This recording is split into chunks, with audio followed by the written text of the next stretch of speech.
Hello everyone, आज हम पढ़ने वाले हैं क्लास 12 फ्लेमिंगो बुक का थर्ड पोएम कीपिंग क्वाइट। तो चलिए पोएम को स्टार्ट करने से पहले इसके पोएट के बारे में जान लेते हैं। कीपिंग क्वाइट के पोएट का नाम क्या है? Pablo Neruda is the pen name of Neftali Ricardo Reyes Basoalto. अब यहाँ पे इनका पेब्लो नेरुदा जो है पोएट का जो है पेन नेम है। पेन नेम क्या होता है? पेन नेम मतलब कि पोएम लिखते समय इस नाम का वो प्रयोग करते थे, लेकिन एक्चुअल में उनका नाम क्या था? Neftali Ricardo Reyes Basoalto, who was born in the town of Parral in chilli. अब उनका जन्म कहाँ हुआ था? चिली में पेरल नामक शहर में हुआ था। Neruda's poems are full of easily understood image which make them no less beautiful. अब नेरुदा का जो पोएम है वह बहुत आसानी से समझ आने वाले इमेज का प्रयोग करते थे, which make them no less beautiful, जो उन्हें कम सुंदर नहीं बनाते हैं, मतलब कि वो बहुत ही ज़्यादा सुंदर ढंग से रहता है। He won the Nobel prize for literature in the year 1971। अब उन्होंने साहित्य के क्षेत्र में नोबेल प्राइज कब प्राप्त किया? 1971 में प्राप्त किया। In this poem Neruda talk about the necessity of quite. अब इस पोएम में जो कवि जो है कीपिंग क्वाइट में किसके बारे में बात कर रहे हैं? दो चीज़ों के बारे में बात कर रहे हैं। पहला क्या है? क्वाइट इंट्रोस्पेक्शन, मतलब क्या होता है? क्वाइट मीन्स होता है शांत, और इंट्रोस्पेक्शन मीन्स क्या होता है? आत्म मंथन। आत्म मंथन मतलब आत्म विश्लेषण भी बोल सकते हैं। And creating a feeling of mutual understanding among human beings, और मानव के बीच में आपसी संबंध की भावनाओं को पैदा करना है। ठीक है, तो यहाँ पे दो थीम क्या हुआ? एक थीम हुआ शांत रहकर आत्म मंथन की आवश्यकता के बारे में, और दूसरा क्या है? क्रिएटिंग अ फीलिंग, मतलब क्रिएट मतलब क्या होता है? पैदा करना, फीलिंग मतलब होता है भावना। तो मानव के बीच में एमंग ह्यूमन बीइंग, मानव के बीच में आपसी समझ के भावनाओं को पैदा करना है। ठीक है, स्टार्ट करते हैं। Now we will count to 12 and we will all keep still. अब यहाँ दो लाइन पे कवि क्या कह रहे हैं कि अब हम 12 तक गिनती गिनेंगे और फिर सभी शांत हो जाएंगे। अब यहाँ पे कवि जो है 12 तक गिनती गिनने के लिए इसलिए बोल रहे हैं क्योंकि कई लोग ज़्यादा गुस्सा होने पर क्या करते हैं? गिनती गिनना चालू कर देते हैं, ताकि गुस्सा जो है थोड़ा कम हो जाए। ठीक है। For once on the face of the earth. अब यहाँ पे फेस मतलब होता है सतह या पृथ्वी का जो धरातल होता है उसको फेस कहते हैं। अब वंस मतलब होता है एक बार। फॉर वंस एक बार के लिए पृथ्वी की धरातल पर let's not speak in any language. हम लोग कोई भी भाषा का प्रयोग नहीं करते हैं, चाहे वह इशारों की भाषा हो, म्यूट लैंग्वेज हो या other. Let's stop for 1 second, और चलो हम कुछ समय के लिए क्या करते हैं? कुछ सेकंड के लिए रुक जाते हैं। And not move our arm so much, और जो हमारी भुजा है या हाथ है उनको क्या करते हैं? अधिक समय के लिए थोड़ा नहीं हिलाते हैं। मतलब यहाँ पे आर्म्स मतलब क्या हो जाएगा? जो भी हम लोग काम करते हैं हाथों के द्वारा, जो भी काम करते हैं हाथों के द्वारा या मशीन के द्वारा, उसको थोड़ी समय के लिए रोक देते हैं। ठीक है। It would be an exotic moment without rush without engine. अब यह जो है एग्जॉटिक मोमेंट होगा। एग्जॉटिक मतलब होता है आकर्षक पल होगा, बिना हड़बड़ी के। रस मतलब होता है हड़बड़ी, विदाउट रस बिना हड़बड़ी के, और विदाउट इंजन और बिना कोई इंजन के। We would all be together, और हम सब क्या होंगे? साथ साथ होंगे। In a sudden strangeness, sudden means होता है अचानक, स्ट्रेंजनेस मीन्स होता है अनोखा या विलक्षण। तो हम लोग अचानक आने वाले विलक्षण को आनंद लेते हैं। ठीक है, sudden strangeness. Fisherman in the cold sea would not harm whales. यहाँ पे कोल्ड सी मतलब क्या होता है? जो ध्रुवों के समीप का जो ठंडा समुद्र है उसको हम लोग कहते हैं कोल्ड सी। ठीक है। अब यहाँ पे जो समुद्र में मछली पकड़ने वाले लोग हैं, ठीक है, उनसे कभी निवेदन करते हैं कि आप लोग क्या करो? समुद्र में जाकर मछली पकड़ना छोड़ दो और व्हेल्स मछली को हानि पहुंचाना छोड़ दो।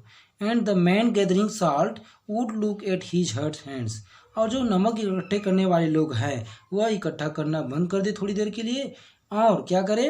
अपने जो घायल हाथ है उनको देखे। ठीक है, तो चलिए आगे देखते हैं। Those who prepare green wars. यहाँ पे ग्रीन वार्स मतलब क्या होगा? पर्यावरण के खिलाफ या नेचर के खिलाफ युद्ध। तो कभी यहाँ पे कह रहे हैं कि जो पर्यावरण के खिलाफ युद्ध की तैयारी करते हैं, जिसमें वे जहरीली गैसों का उपयोग करते हैं। Wars with gas, wars with fire, और क्या करते हैं, जो अग्नि शस्त्र है, गोला बारूद या बंदूक, इसका इस्तेमाल करते हैं। वे विजय प्राप्त कर लेते हैं, विक्ट्री विथ नो सर्वाइवर, जो विजय प्राप्त कर लेते हैं, लेकिन उस विजय के बाद कोई भी व्यक्ति जीवित नहीं बचता। ठीक है, तो नो सर्वाइवर्स, सर्वाइवर्स मतलब क्या हो जाता है, जो जीवित बचते हैं। ठीक है, तो यहाँ पे क्या है, नो सर्वाइवर्स, तो यहाँ पे कोई ऐसा युद्ध भी क्या या ऐसा जीत भी क्या जिसमें कोई सर्वाइवर न बचे। Would put on clean cloth and walk about with their brothers, यहाँ पे ब्रदर्स मतलब क्या होगा, जो अपने दुश्मन है उसको यहाँ पे ब्रदर्स कहा गया है। और पुट ऑन क्लीन क्लोथ मतलब नए कपड़े पहनना, मतलब क्या हो कह रहा है कि नए सोच को, युद्ध को छोड़कर नए सोच के साथ, ठीक है, मतलब नए सोच के साथ, नए सोच को अपनाकर, and walk about with their brothers, और अपने दुश्मनों के साथ, ठीक है, चलो इन द शेड, और वृक्ष की छाया में, ठीक है, डूइंग नथिंग, कुछ भी नहीं करते हुए अपने आप के बारे में क्या करो, इंट्रोस्पेक्शन करो। इंट्रोस्पेक्शन मतलब आत्ममंथन करो, एनालाइज करो अपने आप के बारे में, मैंने क्या खोया और क्या पाया।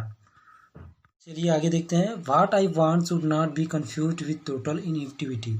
अब कवि कहते हैं कि जो कुछ मैं कहना चाहता हूँ, what I want should not be confuse, उससे आपको कंफ्यूज नहीं होना है। अब कवि कहते हैं कि मेरा कहने का मतलब ये नहीं है कि आप इनएक्टिविटी हो, कोई भी क्रिया करना छोड़ दो, काम करना छोड़ दो, और डल होकर घर पर, सुस्त होकर घर पर बैठे रहो। वो कहते हैं कि life is what it is about, जीवन वह है जो क्या होता है, सिर्फ एक्टिविटी पर आधारित होता है, कुछ ना कुछ क्रिया तो करना ही पड़ता है।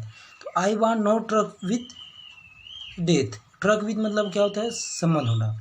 तो मैं चाहता हूँ कि मृत्यु के साथ संबंध न हो। If you are not so single minded, और हमें क्या होना चाहिए, हमें क्या नहीं होना चाहिए, हमको सिंगल माइंडेड नहीं होना चाहिए। अब सिंगल माइंडेड मतलब क्या होता है, एक ही चीज़ पर ध्यान केंद्रित करना, उसको क्या बोलते हैं, सिंगल माइंडेड। तो हमें एक ही चीज़ पर ध्यान केंद्रित बिल्कुल भी नहीं करना चाहिए, मतलब सिर्फ अपने बारे में ही नहीं सोचना चाहिए, अपने जीवन के बारे में ही नहीं सोचना चाहिए।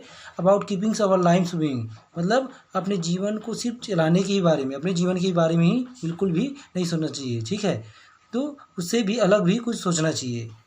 And for once could do nothing, और हमें एक बार के लिए कुछ नहीं करना चाहिए। कुड नॉट डू नथिंग, हमें एक बार के लिए कुछ भी और कुछ भी नहीं करना चाहिए। थोड़ी देर के लिए शांत होकर अपने आप के बारे में इंट्रोस्पेक्शन करना चाहिए, मतलब अपने बारे में आत्ममंथन करना चाहिए, क्या जो मैं कर रहा हूँ वो सही है, या वो जो क्या मैं कर रहा हूँ वो गलत है। तो परहैप्स अ ह्यूज साइलेंस, उसके बाद हमको क्या मिलेगा, एक ह्यूज शांति की प्राप्ति होगी उसके बाद, इंट्रोस्पेक्शन के बाद।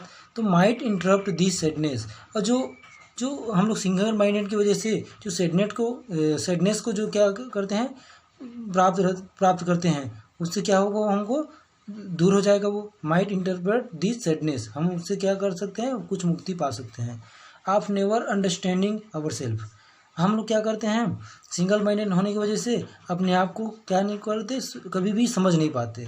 एंड आप threatening our self with death, और अपने आप को मौत से क्या करते हैं, स्वयं को डराते रहते हैं। ठीक है, एक दिन हम लोग मर जाएंगे ऐसा करके। एंड आप threatening our self with death. चलिए आगे देखते हैं। Perhaps the earth can teach us as when everything seems dead and later proves to be alive. अब कवि कहते हैं कि पृथ्वी हमें सिखा सकती है, ठीक है, as when everything seems dead, जब हर चीज़ जो क्या होता है, कैसा प्रतीत होता है, मृत प्रतीत होता है, तो वह बाद तो क्या होता है, later proves to be alive, वो बाद में क्या होता है, हमको जीवित साबित होती है। ठीक है, कहने का मतलब क्या होता है, जब पृथ्वी में क्या होता है, डिफरेंट सीजन पाए जाते हैं। जिस प्रकार विंटर के सीजन में क्या होता है, सब पत्ते झड़ जाते हैं और हर चीज़ क्या होता है, डर लगता है, उसी प्रकार तो ऐसा लगता है वो क्या हो गया, मर चुके हैं, इस टाइप का, मृत हो चुके हैं इस टाइप का। लेकिन जब स्प्रिंग का सीजन आता है तो नए पत्ते उग जाते हैं। ठीक है, बाद में क्या होता है, later proves to be alive, फिर नए पत्ते उग जाते हैं, तो ऐसा लगता है पृथ्वी जो है फिर से, पृथ्वी की जो चीज़ें फिर से जीवित हो रही है। ठीक है, कहते हैं now I will count up to 12 and you keep quiet and I will go. अब कभी कहते हैं कि मैं अब 12 तक गिनूंगा, ठीक है, आप शांत रहना, ठीक है, and you keep quiet and I will गो, और फिर मैं चला जाऊंगा। अब कभी कह रहे हैं कि आप अपने आप को कीप क्वाइट रखो, ठीक है, फिर मैं चला जाऊंगा। कहने का मतलब आप इंट्रोस्पेक्शन करो अपने आप की, मैं और यह शिक्षा जो है यहाँ से चला जाकर दूसरे को बताता हूँ। ठीक है।